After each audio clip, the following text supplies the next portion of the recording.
समाधाना समाधान हिताहित विकल्पना शून्य चित्तो न जानाति कैवल्यमेव संस्थिता।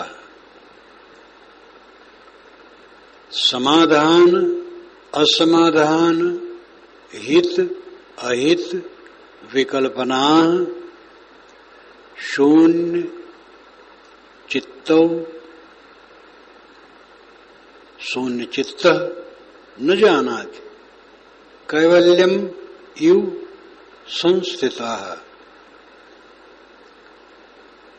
शून्य चित्त का संत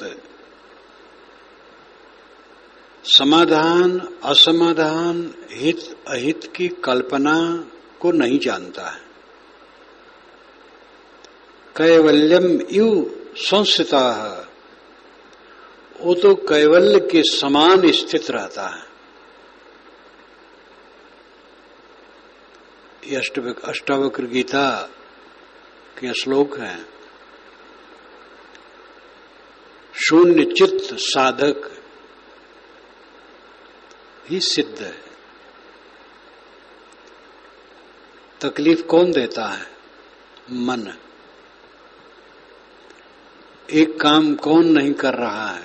बड़े बड़े विद्वान, बड़े बड़े बलवान, बड़े बड़े धनी, बड़े बड़े स्वामी, बड़े बड़े प्रवक्ता, महात्मा भी, बुद्धि के तेज, प्रतिभावान और सामान्य लोग कौन सा काम नहीं कर रहे हैं? मन को मांजना, मन को अत्यंत कोमल और सरल बना लेना, ये काम नहीं करते। कितने ज्ञानी नहीं करते हैं, कितने महात्मा नहीं करते हैं, बस सामान्य सदाचार में ही अटक गए। सामान्य सद्गुण जो उनमें आए बस उसी में वो संतुष्ट हो गए और मन की पीड़ा में जलते हैं। केवल मन को जिसने ठीक कर लिया और मन पर विजय प्राप्त कर ली, उसके समान दुनिया में कोई सुखी नहीं। शून्य चित्त साधक। शरीर जब तक है तब तक मन समाप्त नहीं होता है, साथ रहता है, लेकिन गांठ से रहित हो जाता है, अहंकार शून्य हो जाता है, जिसे कहते हैं कि मर जाता है। बीज सेक दिया गया, बीज का आकार दिखाई देता है, लेकिन उसमें उत्पन्न करने की शक्ति नहीं रहती है। मेंथल गैस में बांध दिया गया और जला दिया गया, वो राख हो जाता है, लेकिन आकार बना रहता और प्रकाश देता है। जब टूट जाएगा प्रकाश नहीं देगा। शून्य चित्त साधक का मतलब है पूरा अहंकार विलय। मन में ही अहंकार है। छठी तुम्हारी हों जगह, छठे में तुम्हें अहंकार जगा। आंख नाक कान जीभ चाम 5 ज्ञान इंद्रियों के ऊपर छठा मन है, इसी में अहंकार जगता है। मन का अहंकार जिनका बिल्कुल समाप्त हो गया, वो शून्य चित्त साधक है। चित्त है, मन है, लेकिन शून्य है, मृत है। अहंकार समाप्त है, इसलिए चोट अब लगती ही नहीं है, अब इतराज नहीं है, अब किसी से विरोध नहीं है, कला नहीं है, कहा कोई जरूरत नहीं है, सहना भी नहीं पड़ता है। ज्ञान व अज्ञान मिला करके जब चित्त में रहता है तब सहना पड़ता है, और जब पूरी ज्ञान की दशा हो गई, पूरा अहंकार शून्य हो गया, तब सहना नहीं पड़ता, सहना लगता ही नहीं। सह क्या रहा हूं? कोई कुछ नुकसान हमारा कर ही नहीं रहा तो सह क्या रहा हूं? कोई गाली दे रहा है, कटका रहा है, सामने ही कुछ नहीं कह रहा है, अपना स्वभाव बरत रहा है, शून्य चित्त साधक जीवन मुक्त। ग्रंथिहीन मन सर्व ग्रंथि नाम विप्रमोक्ष। सारी गांठें कट गई, दिल पर दिल हो गया। तो समाधान असमाधान, हित और अहित, ऐसा संत नहीं जानता। जीवन में समाधान असमाधान है। जीवन में कुछ बातें आती हैं, समस्या आती है और उसका समाधान करना होता है। कुछ हित है, कुछ अहित है, लेकिन ये सब बातें उसको आंदोलित नहीं करती। उसका तो सब समाधान हो गया है, आंदोलन उसके मन में रह ही नहीं गया है। कैवल्यम यू संस्थिता है,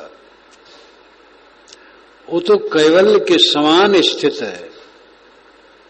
कैवल्य में स्थित है क्यों नहीं कहा, यूं लगाया कैवल्य के समान स्थित है, क्योंकि देह रहते रहते मन है। तो कैवल्य के समान हम कह सकते, पूरा कैवल्य नहीं। कैवल्य में संस्थिता है, वो कैवल्य के समान स्थित रहता है। देह है, मन है, पूरा कैवल्य तो नहीं है। आत्मा मात्र रह जाए, देह मन कुछ न रह जाए तो कैवल्य। देह है, मन है, लेकिन कैवल्य ही है। शोक रहित है, मोह रहित है, पीड़ा रहित है। जीवन का ये फल है। इस नरक पिंड में, ये शरीर नरक पिंड है।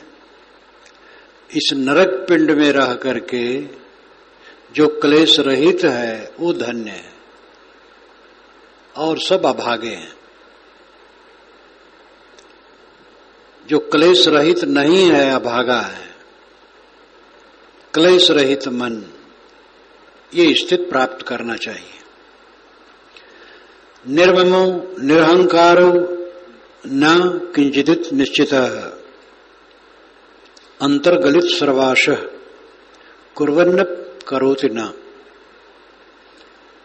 निर्मम निरहंकार न किंचित इति निश्चितः, जो ममता रहित है, अहंकार शून्य है, न किंचित इति निश्चित, यह निश्चय है कि कुछ नहीं है। हमारा सम्मान हुआ था, झूठ हो गया।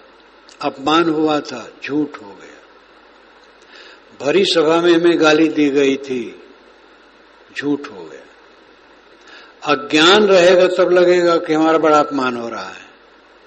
अज्ञान नहीं रहेगा, कुछ नहीं रहेगा, अंदर से मुस्कुराहट रहेगी, कोई फर्क नहीं पड़ेगा। बकने वाले को लोग समझ लेते हैं कि अधूरा है, तामस करने वाले को लोग समझ लेते हैं अधूरा है, और सभी उसको अच्छा समझे तो हमारा क्या नुकसान है। कुछ रहता है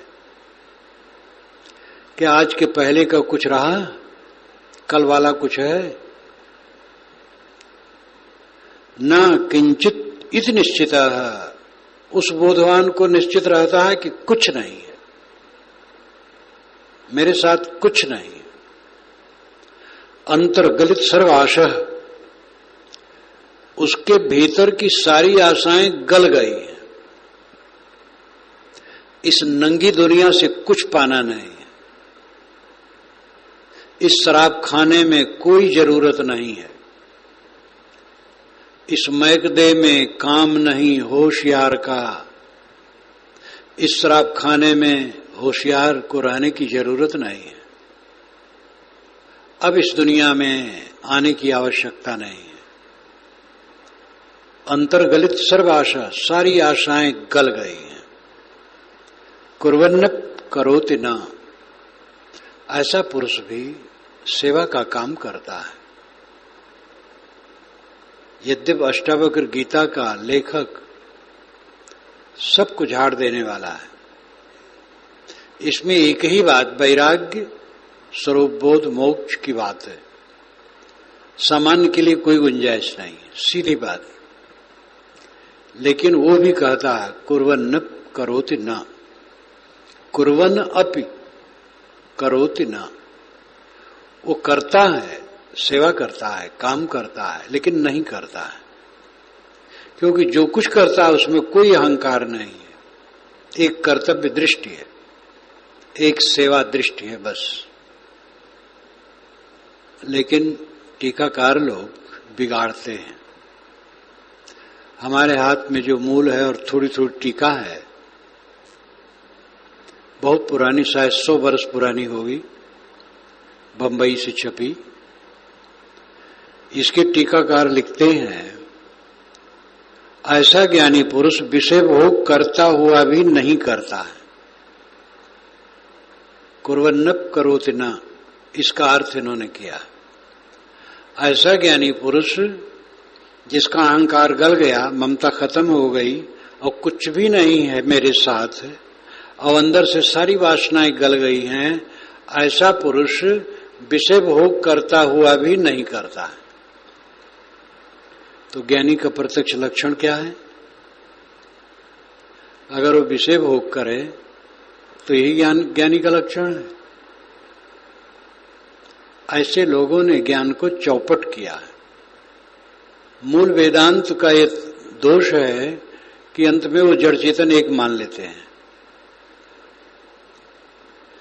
क्योंकि जड़ जगत तो है ही नहीं, केवल आत्मा है जो चेतन है, वही जगत भासता है। तो अंततः तो कुछ दूसरा है ही नहीं, सब मेरा स्वरूप है। आनंद कहीं विषयों में हो, ब्रह्म में है। तो विषयों में आनंद अगर आ रहा है तो ब्रह्म का आनंद विषय का नहीं है, विषय तो ब्रह्म है। इसलिए विषयानंद, योगानंद, भोगानंद, जहां देखो तहां आनंद ही आनंद छाया है। पंचदशी नाम की एक पुस्तक है संस्कृत में वेदांतियों की। पंचदशी का मतलब 10-5, यानी 25 अध्यायों का है। अंतिम अध्याय तो इसी के लिए है कि विषयानंद ब्रह्मानंद का द्वार है, हद हो गई। और इसी चक्कर में के लोग कहते हैं कृष्णो भोगी सुखस्त्यागी निर्भोग जनक राघवो वशिष्ठ कर्म करता चाहते सर्वे ज्ञानिना समाह। ज्ञानी भोगी कर्म करता, लड़ाई करने वाले सब समान। कबीर साहब ने इसी पर व्यंग किया है। एक एक खेत चरत है बाघ गधेरा गाय। इनके यहां बाघ गधा गाय एक ही खेत में चरते हैं। तथ्य यह है कि ज्ञानी शरीर का निर्वाह लेता है, वो भी अनासक्ति पूर्वक। वो मैथुन क्रिया नहीं करेगा। उसकी जरूरत क्या है? वो तो उत्तेजना है। गृहस्थों को संतान के लिए मात्र है। अंतिम साधक संतान नहीं चाहता है और उत्तेजना से बिल्कुल दूर है। वो मैथुन क्रिया क्यों करेगा? लेकिन ये महाशय ने लिखा, ऐसा ज्ञानी पुरुष विषय भोग करता हुआ भी नहीं करता है। भोगे युवत सदा सन्यासी, विचार सागर में लिखा है। विचार सागर एक हिंदी में वेदांत का ग्रंथ है। भोगे युवत सदा सन्यासी शिष्य ये अद्भुत संवाद। ऐसे से इस अद्भुत संवाद को समझो कि ज्ञानी युवती स्त्री का उपभोग करते हुए सदैव सन्यासी है, क्योंकि निज विषयन में इंद्रिय वर्ते तासो मेरो नाही संग। इंद्रियां अपने विषयों में बरतती हैं, मेरा कुछ मतलब नहीं है। न मोह में इंद्रिय, न मैं इंद्रिय, मैं साक्षी कूटस्थ संग। न मेरे में इंद्रियां हैं, न मैं इंद्रिय हूं, मैं तो साक्षी हूं, कूटस्थ हूं, असंग हूं। इसलिए भोगो विषय की त्यागो इंद्रिय, मोको लगे न रंचक रंग। इंद्रियों से भोग करो या त्याग करो, कोई फर्क नहीं पड़ता है। यह निश्चय ज्ञानी को जाते करता दिशे करे निसंग। इस प्रकार निश्चय ज्ञानी को रहता है, वो करता दिखाई देता है लेकिन असंग रहता है। ये धांधलेबाजी, ये डांका, ये भ्रष्टता, एक ये भ्रष्टता और भक्ति में ये भ्रष्टता कि मैं स्त्री हूं और ईश्वर हमारा पति है, ये भ्रष्टता। वेदों में कहीं नहीं लिखा है, उपनिषदों में कहीं नहीं लिखा है, 6 शास्त्रों में कहीं नहीं लिखा है, रामायण महाभारत में भी नहीं लिखा है।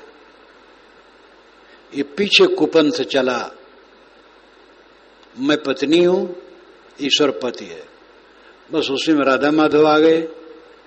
और राम जैसी एक पत्नी व्रती को भी लोगों ने नहीं छोड़ा, और इन राम उपासकों में भी सखी पंथ चल पड़ा। तो कुर्वन्नप करोति ना, सीधी बात है, शाब्दिक अर्थ देख लो, कुर्वन करता हुआ, अभी भी न करोति, वो कुछ नहीं करता है। करने की बात है, काम करना, सेवा करना। ज्ञानी पुरुष जिसका अंदर से सब गल गया है, कोई मोह ममता नहीं है, निर्मानी निरहंकारी हो गया है, लेकिन ऐसा पुरुष भी जन सेवा के लिए कुछ करता है। हाथ पैर बटोर के बैठ जाना ज्ञान नहीं है, लेकिन वो करते हुए नहीं करता है, कोई अहंकार नहीं है, उसके फल में कुछ चाहता नहीं है। मनः प्रकाश सम्मोह स्वप्न जाड्य विवर्जित, मनः प्रकाश सम्मोह स्वप्न जाड्य विवर्जित, दशाम कामपि संप्राप्तौ भवेत् गलित मानसः। मनः प्रकाश सम्मोह स्वप्न जाड्य विवर्जिता, 4 बातें। मन का प्रकाश, मन का विस्तार। सदगुरु ने कहा है, अवधु छाड़ो मन विस्तारा, अयवधु मन का विस्तार छोड़ो। मन का विस्तार, मन की तृष्णा, मन प्रकाश, मन की तृष्णा। जो मेधावी होता है, बुद्धि का तेज होता है, वो तृष्णा का काम ज्यादा कर सकता है। मन प्रकाश उसमें है, उसका मन कल्पनाशील है, ज्यादा सोचता है। तो मन प्रकाश, मन का विस्तार, मन की तृष्णा। सम्मोह, सम्मोह राग आसक्ति। स्वप्न, संकल्प विकल्प के स्वप्न में पड़े रहना, नाना प्रकार के संकल्प विकल्प। जाड्य जड़ता, आलस्य, नींद, जड़ता में पड़े रहना। विवर्जिता, इससे वो ज्ञानी अलग रहता है, वो मन के विस्तार में नहीं रहता है, मन उसका शांत रहता है, कहीं मोह नहीं रहता है। संकल्प विकल्प के स्वप्न में वो नहीं रहता है, और जड़ता भी नहीं रहती है कि आलसी बना हरदम निद्रित रहे। नींद के समय नींद जम के ले लिया, बाकी समय जागरूक। आलसी नहीं, निकम्मा नहीं, खूब गतिशील। दशाम काम अब संप्राप्तो, काम अब कोई की दशाएं प्राप्त होती। धन्य है वह जो मन की तृष्णा से मुक्त है, मोह से मुक्त है, संकल्प विकल्प के स्वप्न से मुक्त है, और आलस्य प्रमाद से मुक्त है। ऐसी दशा किसी बिरले को प्राप्त होती है। जो चाहे भवेद गलित मानसः, जिसका मन गल गया है, जिसका अहंकार शून्य हो गया है, जिसकी तृष्णाएं शांत हो गई हैं, उसकी दशा ऐसी होती है। इस पृथ्वी तल पर वो धन्य है जिसकी तृष्णा शांत है, मोह शांत है, संकल्प विकल्प के स्वप्न शांत हैं, और इतना होने पर अपने कल्याण के लिए एकदम जागरूक है। जड़ता नहीं, और सेवा के लिए भी जागरूक है। सेवा और शांति, ये जीवन में दो अंग हैं। शांति हमारे अपने लिए जरूरी है, सेवा अपने और पराये दोनों के लिए है। हमारी सेवा सबसे होती है, इसलिए हम भी सेवा करें, और फिर दूसरे की सेवा करना कर्तव्य है। इसलिए वो जड़ता में भी नहीं रहता है, आलस प्रमाद में नहीं रहता है। जिसका मन गल गया है, अहंकार शून्य हो गया है, वो तृष्णा रहित, मोह रहित, संकल्प विकल्प के उपद्रव से रहित, जागरूक साधना में रहता है। दशाम काम अप संप्राप्त धन्य है वह जो ऐसा हो जाता है। यस्य बोधोदय तावत स्वप्नवत भ्रमत भ्रमा, यस्य बोधोदय तावत स्वप्नवत भवत भ्रमा, तस्मै सुखैक रूपाय नमः शांताय तेज से। ग्रंथकार गदगद होके कहते हैं, यस्य बोधोदय तावत, जिसके चित्त में स्वरूप का बोध उदय हुआ तब से, स्वप्नवत भवत भ्रमा, सारा भ्रम स्वप्नवत हो गया। मोह का भ्रम, द्वेष का भ्रम, राग का भ्रम, ईर्षा का भ्रम, काम क्रोध लोभ मोह का भ्रम, ये सब स्वप्नवत हो गया, कुछ नहीं, सब झूठ। निर्मल मन शांत, तस्मै सुखैक रूपाय नमः शांताय तेज से। उस अद्वितीय शांत स्वरूप सुख स्वरूप महात्मा का मैं नमस्कार करता हूं। जो अद्वितीय शांत स्वरूप हो गया है, उस महात्मा का मैं नमस्कार करता हूं, जिसका भ्रम स्वप्न हो गया, स्वप्नवत हो गया।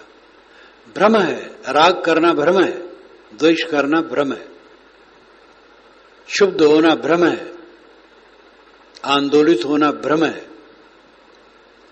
अहंकार की गांठ हमारे में जबरदस्त है, उसको तोड़े बिना दुख दूर नहीं होगा। अर्जित्याखलान अर्थान भोगान आपनोत पुष्कलान नैसर प्रत्याग मंत्रेण सुखी भवेत। अर्जित्वा अखिलान अर्थान, दुनिया के सारे द्रव्य, दुनिया की सारी संपत्ति का उपार्जन और संग्रह कर लो। भोगान आपनोति पुष्कलान, पुष्कल बहुत, भोगों को प्राप्त करके वो भोग लो। नहीं सर्प परित्यागम अंतरेण सुखी भवेत, ये सब को त्यागे बिना सुखी नहीं होगे। थोड़ा पैसा नहीं, दुनिया भर का पैसा आपके पास आ जाए, और एक स्त्री पुरुष नहीं, स्त्री को करोड़ों करोड़ों पुरुष हो, पुरुष को करोड़ों करोड़ों स्त्रियां मिल जाए, और मान ले कि मैं बड़ा हो गया, लेकिन समझ लो सुखी तब होगे जब सब ये छोड़ दोगे, सब छोड़ दोगे तब सुखी होगे।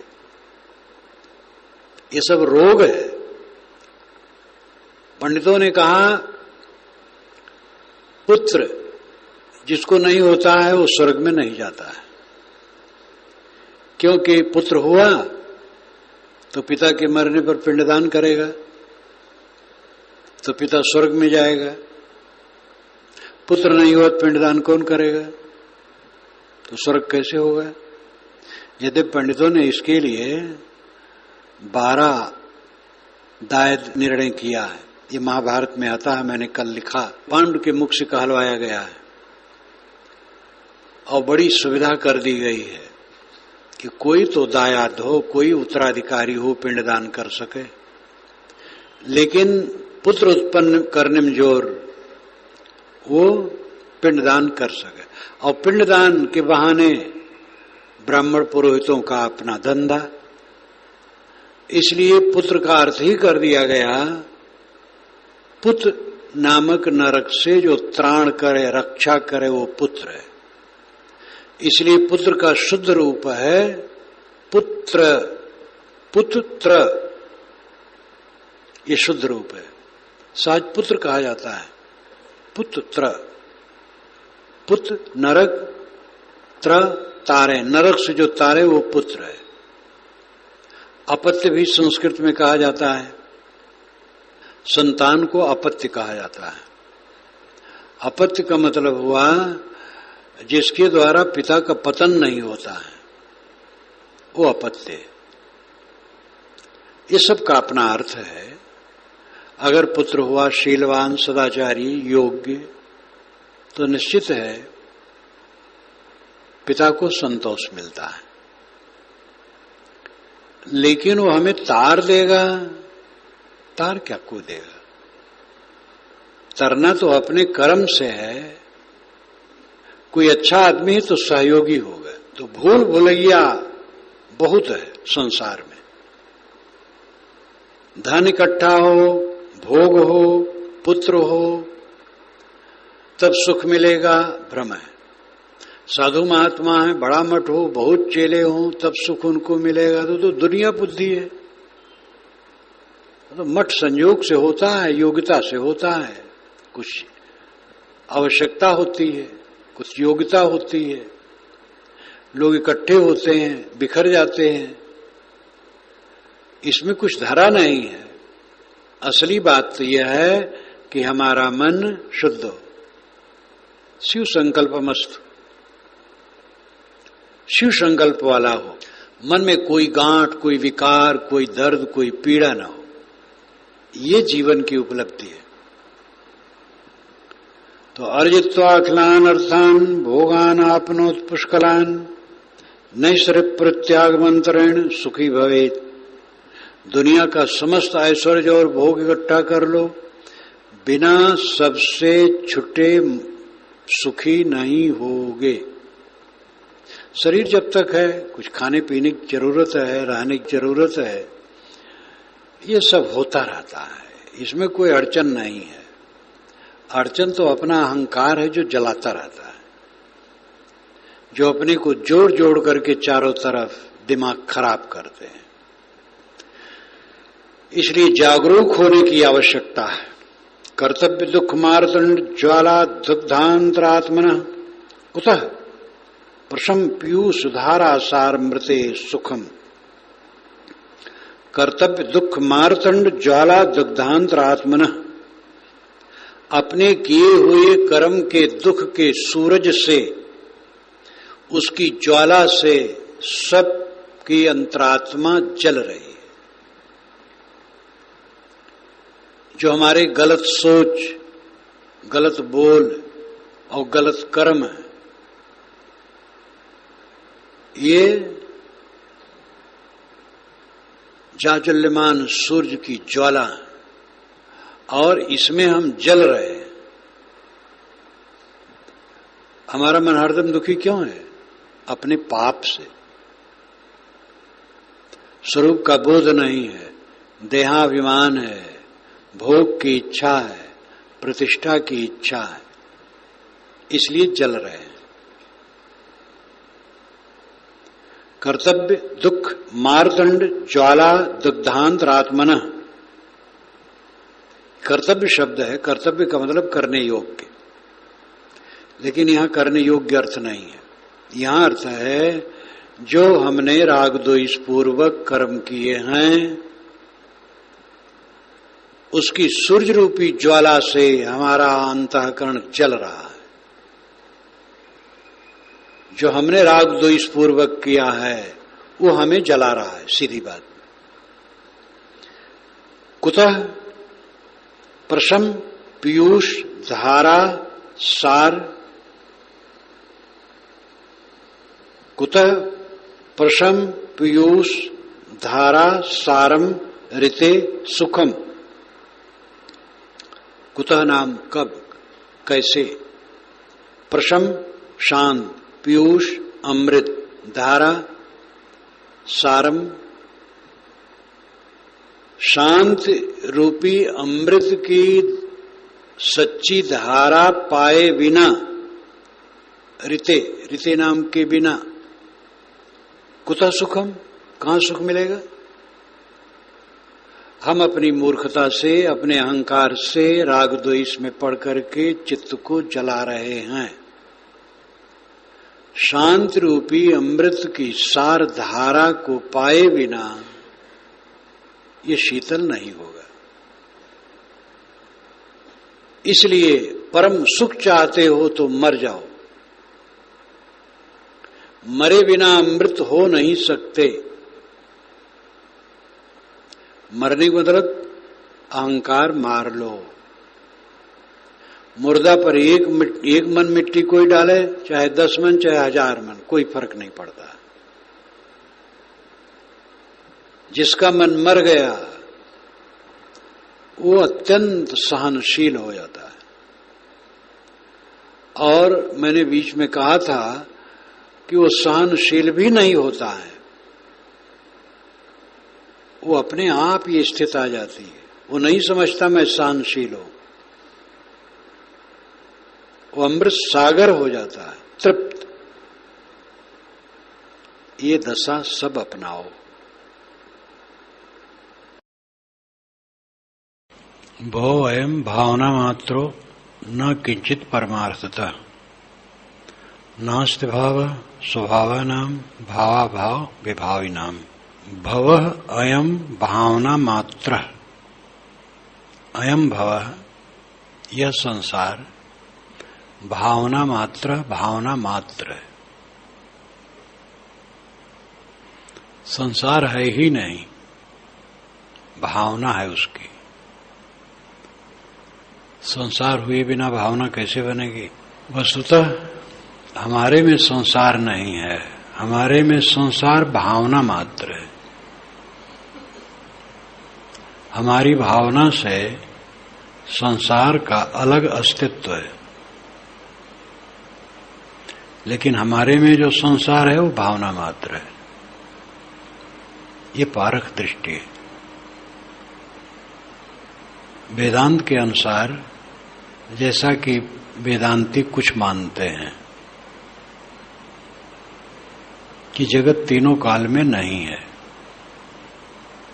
ही नहीं, कहीं नहीं है, ये उनकी जबरदस्ती है। जगत न होता तो बोलते न, देही न होती, वाणी न होती, मुंह न होता, बोलते कहां से? जगत में बोला जाता है, लिखा जाता है, पढ़ा जाता है, मठ स्थापित होता है, प्रचार किया जाता है, शिष्य शाखा बनते हैं। जगत तो प्रत्यक्ष है, लेकिन वो जबरदस्ती करते हैं, जगत है ही नहीं। तो इस ढंग से जबरदस्ती करके सिद्ध करना कोई समझदारी नहीं। सच्चाई यह है कि जो जगत दिखाई देता है ये बदलता हुआ भी सदा है, लेकिन आत्मा से अलग है। ये आत्मा नहीं है। आत्मा में जगत तीनों काल में नहीं है। मेरे में जगत तीनों काल में नहीं है।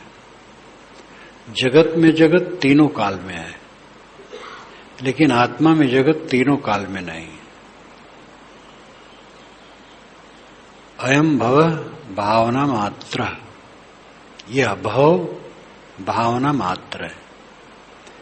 ये संसार हमारे में भावना मात्र है।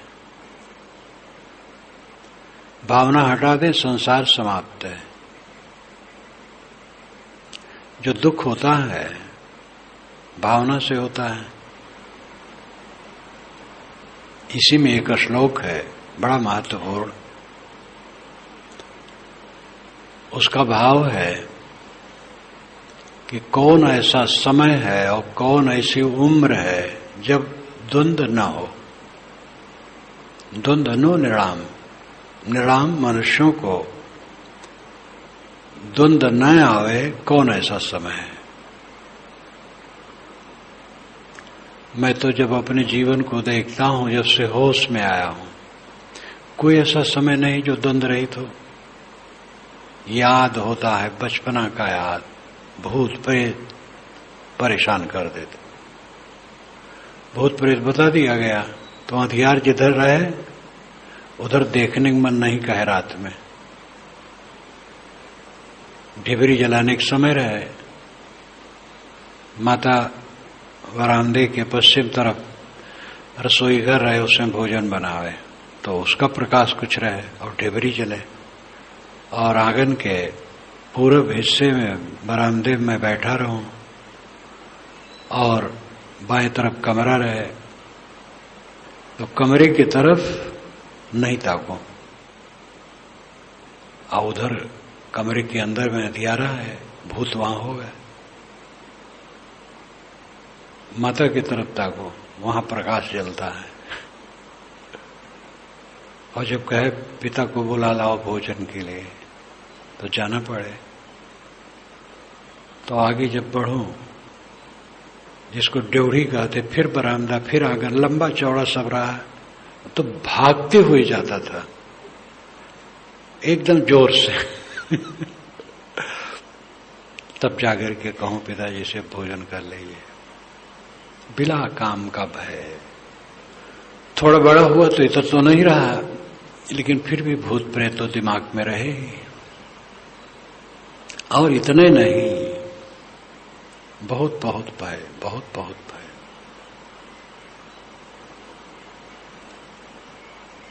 भय भय और अनेक प्रकार का प्रपंच। जब से ख्याल आता है, मुझे कभी भी नहीं पता लगता है जब द्वंद ना हो। इसलिए परम सत्य है, कौन ऐसा समय है, कौन ऐसी उम्र है जब द्वंद न हो। तब फिर तरीका क्या है? तान उपेक्ष यथा प्राप्त वर्ती, उसकी उपेक्षा रखे और जो प्राप्त हो उसमें संतोष पूर्वक बर्ताव करे। जितना द्वंद सामने आए समझ लिए आया और जाएगा, रहेगा नहीं, उसकी उपेक्षा रखे। पहले वाले सारे द्वंद नहीं रहे, ये भी नहीं रहेगा। उपेक्षा नाम लापरवाही, उधर मन न ले जाए। और जो प्राप्त हो, जैसी स्थिति हो, अनुकूल प्रतिकूल, उसमें संतोष पूर्वक बर्ताव करे, फिर शांति। यही तरीका है। इतना मात्र ध्यान में रखे तो आदमी दुखी नहीं होगा। उसको यह नहीं होगा ये झंझट कैसे आ गई। झंझट कब नहीं, पूरी जिंदगी झंझट है। देह धरना झंझट है, देह धर करके संसार में जीना झंझट है। झंझट तो पूरा जीवन है। इसकी उपेक्षा रखे, लापरवाह रहे, जो आवे सह ले और जैसी स्थिति हो संतोष से गुजर कर ले और चित्त को शांत रखे। अयम भव भावना मात्र है, ये भव भावना मात्र है। जो मन का जगत है भावना मात्र है। मन के संकल्प विकल्प भावना मात्र है और मन के संकल्प विकल्प में ही सब चल रहे हैं। मन का नरक लोग भोगते हैं, वो धन्य है जो मन के नरक से ऊपर है।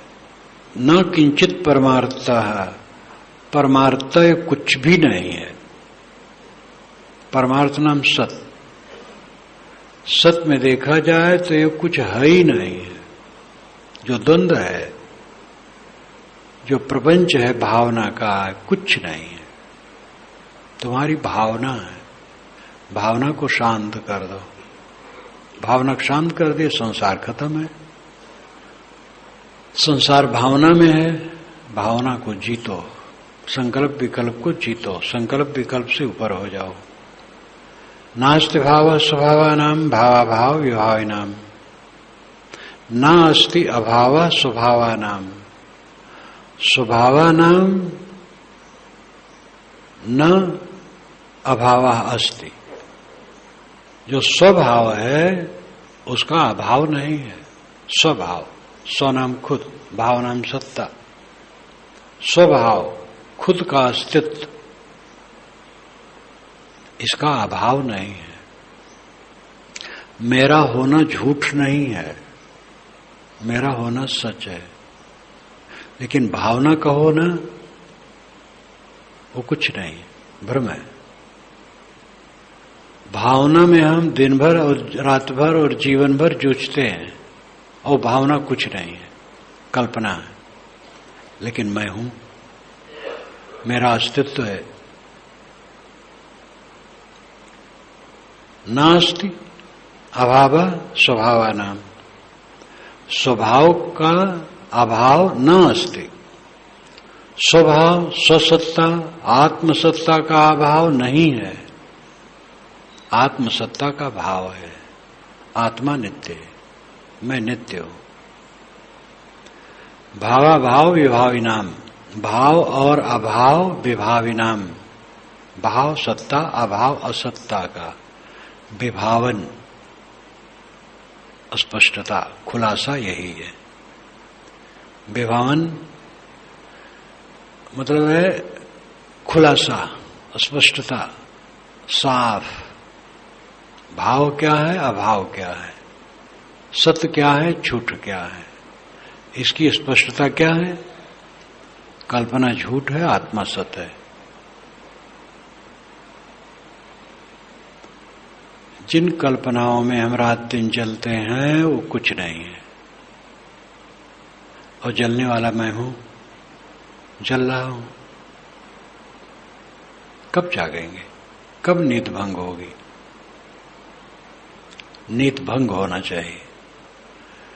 कल्पनाओं में न जलें। कल्पना भावना मात्र है, कल्पना कल्पना है, कल्पना मात्र, सोचना मात्र है।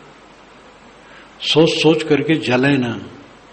नास्ति स्वभाव, नास्ति अभाव स्वभावानाम, स्वभाव का अभाव नहीं है, मेरी सत्ता का अभाव नहीं है। लेकिन मन में जो जगत है वो भावना मात्र है, वो उसकी सत्ता नहीं है। बस यही भाव अभाव का विभावन है, भाव भाव की स्पष्टता है। मेरी सत्ता है और मेरे सामने जो कल्पना है वो झूठ है। यही सत सत का निर्णय है। न दूरम न च संकोच लब्ध मेवात्मनः पदम, न दूरम न च संकोचालब्ध मेवात्मनः पदम, निर्विकल्पम निरायासम निराकारम निरंजनम। जो निर्विकल्प है, निर्विकार और निरंजन है। निर्विकल्प का मतलब कल्पना से परे, निर्विकार परिवर्तन विकार से परे, निरंजनम माया से अतीत। वह आत्मपदम आत्म स्थित निरायासम बिना परिश्रम के लब्धम एव प्राप्त है। न दूरम न च संकोचम, न दूरम न च संकोचात। न दूर है न निकट है, संकोच निकट। जो निर्मल आत्मा है, आत्मपद है, वो दूर नहीं है, निकट नहीं है। वो तो बिना प्रयास के ही निरंतर प्राप्त है। निकट का मतलब भी होता है कुछ दूर। निकट है लेकिन अलग है, तो दूर है।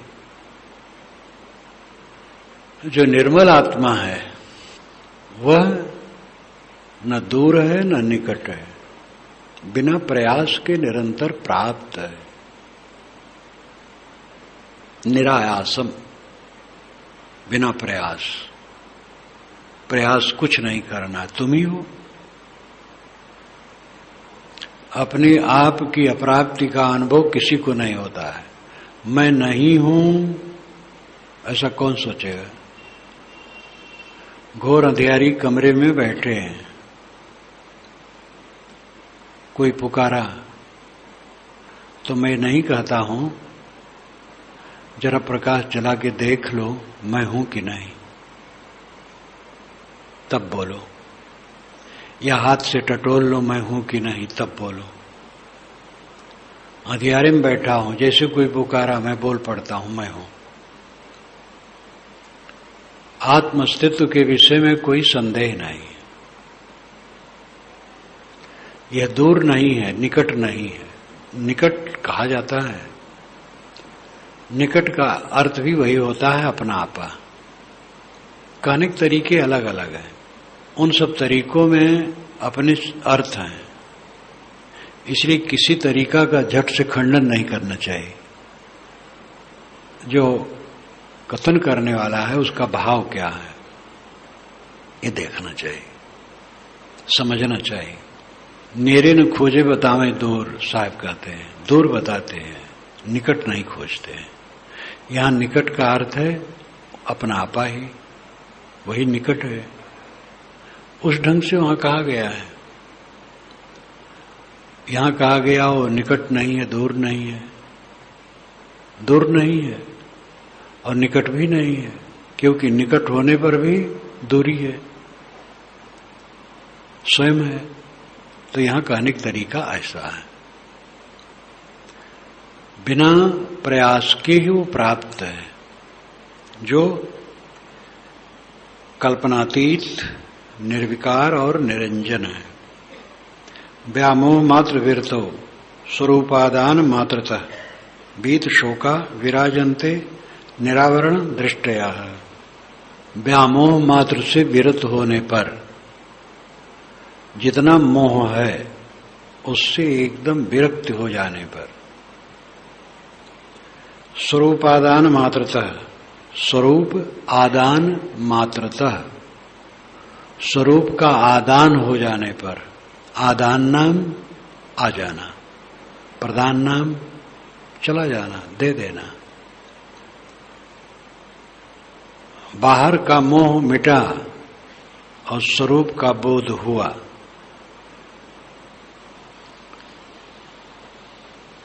निरावरण दृष्टया, उसकी दृष्टि निरावरण हो जाती है, आवरण नहीं रह जाता है। वीत शोका विराजन्ते, वो शोक से रहित विराजता है।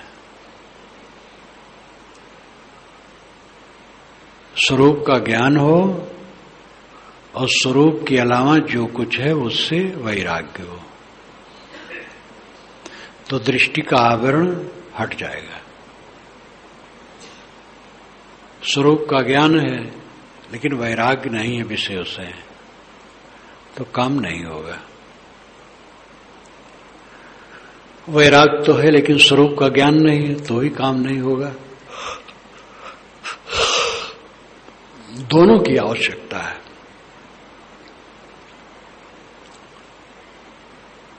पहले जान स्वरूप को, पाछे बंधन चीन, दोनों की परिचय भई तभी मोक्ष रसगीन, ये विशाल देव ने कहा।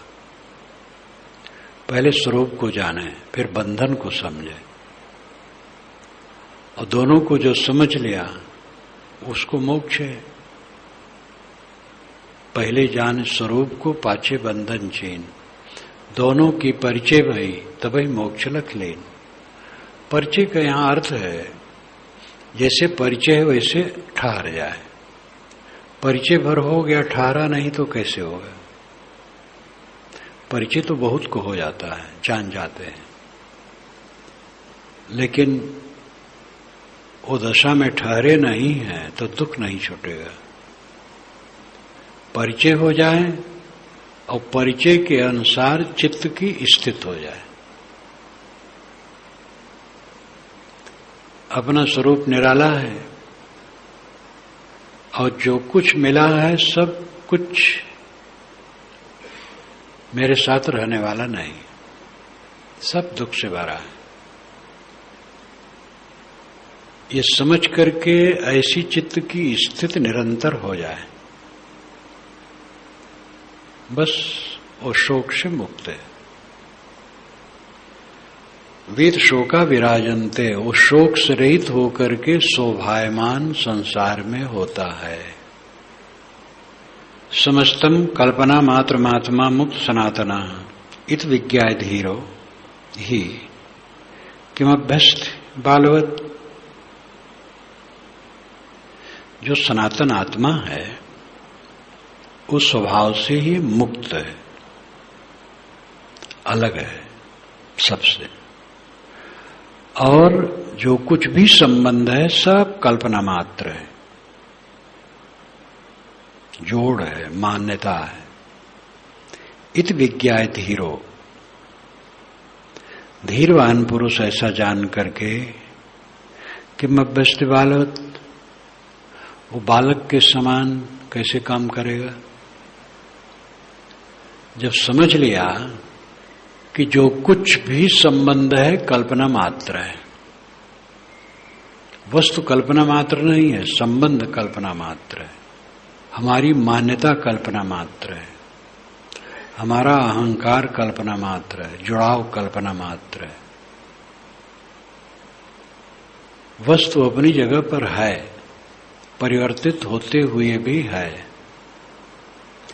सामने मकान दिखाई देता है, पेड़ पौधे दिखाई देते हैं, कल्पना मात्र नहीं है, ये पदार्थ है, निर्मित है।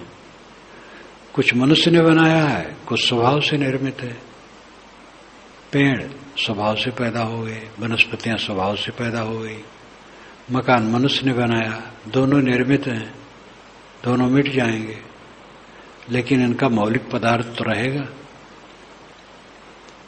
तो ये कल्पना मात्र नहीं है, लेकिन उनसे हमारा राग या द्वेष कल्पना मात्र है, और तकलीफ वही देता है, राग द्वेष।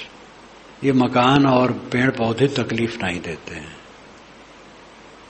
मेरा मकान है और एक ईंटा कहीं टूट जाए उसमें तो तकलीफ मुझे होती है, मकान को तकलीफ नहीं होती, मुझे होती है। मकान बेच दिया, पूरा मकान गिर जाए तो कोई तकलीफ नहीं। तो हमारी मान्यता जो है वो कल्पना मात्र है, और मान्यता में चिपक करके हम पीड़ित हैं। समस्तम कल्पना मात्र, सब कुछ कल्पना मात्र है। समस्तम कल्पना मात्रम आत्मा मुक्त सनातना, सनातन आत्मा तो मुक्त ही है, नित्य आत्मा मुक्त ही है। ऐसा समझ लिया अगर, तो कल्पना छोड़ करके वो मुक्त हो गया। समझा कि कल्पना बंधन है, हमारे मन की मान्यता राग द्वेष यही बंधन है, और इसको छोड़ दें तो सदा मुक्त है। ऐसा समझ लिया तो बालक के समान वो काम नहीं करेगा। बालक धूल खेलते हैं, धूल का मकान बनाते हैं और उसको लेकर के झगड़ा करते हैं। विवेकवान ये सब समझेगा, धूल माटी है संसार, और इसके लिए झगड़ा नहीं करेगा, कला नहीं करेगा, तू मैं नहीं करेगा। सारा तू मैं और कला किसके लिए है? दुनिया की चीजों के लिए। तो विवेकवान जो समझ लिया कि सारा संबंध कल्पना मात्र है, मैं तो असंग हूं, अकेला हूं, तो तू मैं कैसे करेगा? तू मैं करता है तो वो दशा में नहीं है। आत्मा ब्रह्मेत निश्चित्ते भावा भाव च कल्पितो निष्कामा किम विजानात किम ब्रूते चा करोति किम। आत्मा ब्रह्म इत निश्चित्ते, जिसको निश्चित है कि आत्मा ही ब्रह्म है, ये जीव ही शिव है। शिव को खोजना नहीं, परमात्मा और ब्रह्म को खोजना नहीं। आत्मा ब्रह्मेत निश्चित भावा भाव च कल्पित, भाव अभाव कल्पित है। भाव होना, अभाव न होना, ये चीज है, ये चीज नहीं है, ये मिली, ये नहीं मिले, ये सब कल्पना है। जो मिला हो उसमें संतोष करो बस। ये नहीं मिला, वो नहीं मिला, इसकी कल्पना क्यों? जो मिला बहुत है। वेद में भी बात आती है बात कि कोई निमंत्रित करे तो जो भोजन दे उसको कम न माने, जो जल दे उसको कम न माने, जो कुछ हो दे उसको कम न माने, उसको बहुत माने, निंदा न करे। सद्गुण की बात हर जगह कही गई, निष्काम रहने की बात हर जगह कही गई है। भावा भाव च कल्पितो, भाव भाव कल्पना है। ये कम है, ज्यादा है, इतने मिला, इतना नहीं मिला, ये सब कल्पना में न पड़ो। जब जितना मिला संतोष करो। निष्काम किम भी जाना थी, जब निष्काम हो गया तो और क्या जानेगा वो? अब कामना ही नहीं है तो अब क्या जानेगा?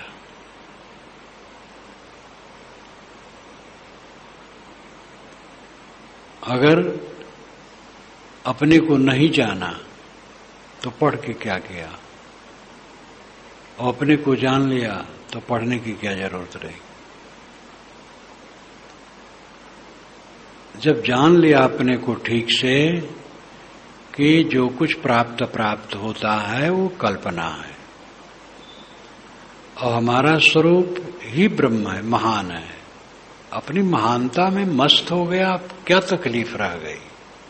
क्या छूटा, क्या मिला, क्या बना, क्या बिगड़ा? आत्मा ब्रह्मेत निश्चित है, आत्मा ही ब्रह्मे निश्चय हो गया तो भाव अभाव सब कल्पित लगे। निष्काम किम भी जाना, अब निष्काम पुरुष और क्या जानना चाहेगा? किम ब्रूते, क्या बोलेगा? च करोति किम, और क्या करेगा? न उसको कुछ जानना रहा, न करना रहा, न बोलना रहा। मैं ब्रह्म हूं, महान हूं, श्रेष्ठ हूं, पूरा है, और क्या चाहिए? और भाव अभाव तो संसार की दशा है, एक समान नहीं रहता है, सब जगह परिवर्तन परिवर्तन परिवर्तन। बड़ों बड़ों के जीवन में देखो, जो राजा था युधिष्ठिर, उसका ऐश्वर्य देख करके दुर्योधन षड्यंत्र में पड़ गया। धृतराष्ट्र से कहा, पिताजी ये धीरे धीरे जम जाएंगे, अभी मेरे अधिकार में कोश है और मंत्री हैं, इनको वाराणवत भेज दीजिए उत्सव देखने के लिए। धीरे धीरे मैं यहां जमा लूंगा, पैसा दे करके लोगों को बस में कर लूंगा, नहीं तो ये जम जाएंगे तो ठीक नहीं होगा। ये षड्यंत्र हुआ, उनसे कहा गया, समझते थे वो, चले गए, वाराणसी से निकल गए। विदुर जी सब संदेश दे दिए थे और सब व्यवस्था कर दिए थे, निकल गए वहां से भी जहां लाक्षागृह रहा। विदुर जी ने एक नाव भिजवा दी थी गंगा में, उस पर बैठ करके पार हो गए और नौका को डुबा दिए। उधर जाकर के तो जटाजूट बनाए और ब्राह्मण का वेश बनाए और भिक्षा करके खाते थे। काफी दिन रहे एक जगह, तो कुंती ने कहा, बेटा यहां का वन और उपवन अनेक बार देख लिया तो अब फिर उतना आनंद नहीं आता है, स्थान बदलना चाहिए। भिक्षा भी यहां अब कम मिलती है, इसलिए आगे चले। युधिष्ठिर ने कहा, आपकी आज्ञा सिरोधार है, लेकिन और 4 भाइयों से पूछना होगा उनका मन है कि नहीं। उन 4 से पूछा, वो कही ठीक। सब चल पड़े। एक ब्राह्मण के घर में रहे, घर उदियत ही काफी था, भिक्षा करके बाहर से लाते थे, खा लेते थे। भिक्षा में पका भोजन लाते थे तो आधा भीम खाते थे, आधा में वो 5 खाते थे।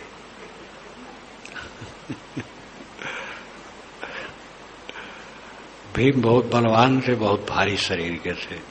अब कहते हैं, लिखा है, पता नहीं कितना सच है, ज्यादा खाते होंगे। फिर जाकर के कुम्हार के यहां टिके और वहीं से फिर वहां भी भिक्षाटन करते थे। वहीं से द्रौपदी के स्वयंवर में गए। जो एक राजपुरुष था वो भीख मांग के खा रहा। द्रौपदी पर विजय हुई, उनकी प्रसिद्धि बढ़ी, धीरे धीरे सब जान गए। जब इन्होंने ब्राह्मण वेश में तो थे, बाण मारा तो इनका लक्ष्य भेद हुआ। अब हलचल हो गई। छात्री लोग सब जुटे थे, कहे कि ये ब्राह्मण का क्या अधिकार है। तब कोई कहे कि भाई ये तो लिखा नहीं है कहीं कि अमुक जाति का ही इसमें लक्ष्य भेद है। जब सबके लिए है तो कोई भी कर सकता है। अब हलचल हो गई, एक दूसरे खींचना और हल्ला करना और गुंडागर्दी। लेकिन द्रौपदी को लेकर के लोग युधिष्ठिर कहे चलो यहां बड़ा गड़बड़ है, चुपचाप निकल चलो। निकल गए तो द्रुपद ने धृतराष्ट्र को भेजा कि देखो पता लगाओ ये कौन है। ये जो द्रौपदी को जीते हैं ये सामान्य नहीं लगते हैं देखने में, व्यवहार में। तो छिप करके गए कुम्हार के घर, देखे, पता लगाए तो आए बताए कि लगती नहीं है कि वो ब्राह्मण है, वो ठाकुर लगते हैं, क्षत्रिय। फिर अंत में उन सबको निमंत्रित करके राजभवन में लाए और यथावत विवाह हुआ। उसके पश्चात प्रसिद्धि हुई तो धृतराष्ट्र ने बुलाया, फिर राज दिया तो फिर कला हुआ। राज दिया तो राजसूय यज्ञ कर डाले युधिष्ठिर। तो अब उसमें धन दौलत खूब आया, दुर्योधन को दुख हो गया तो बस जुआ का चक्कर डाला और उसमें सब जीत करके वन भेज दिए। 12 बरस तक वन में रहे और 1 बरस अज्ञातवास रहे। क्या संसार है। राम जंगल में रहे और शर्त थी किसी को दिया न खाएं, शिकार करें, फल लावें, खाएं, जो भी करें, लेकिन किसी को दिया न खाएं। 14 बरस तक ये सब कठिनाइयां उनको आई। सामान्य को भी सब आता रहता है, किसी का दिन बराबर नहीं रहता है, सब क्षणभंगुर। आत्मा ब्रह्म है ऐसा जिसको निश्चय हो गया। भाव सब कल्पित हैं, ये सब आते जाते रहते हैं। निष्काम हो गया संसार से तो और क्या जानने की इच्छा रह गई, क्या करने की इच्छा रह गई, क्या बोलने की इच्छा रह गई। सब इच्छाएं शांत हो गई।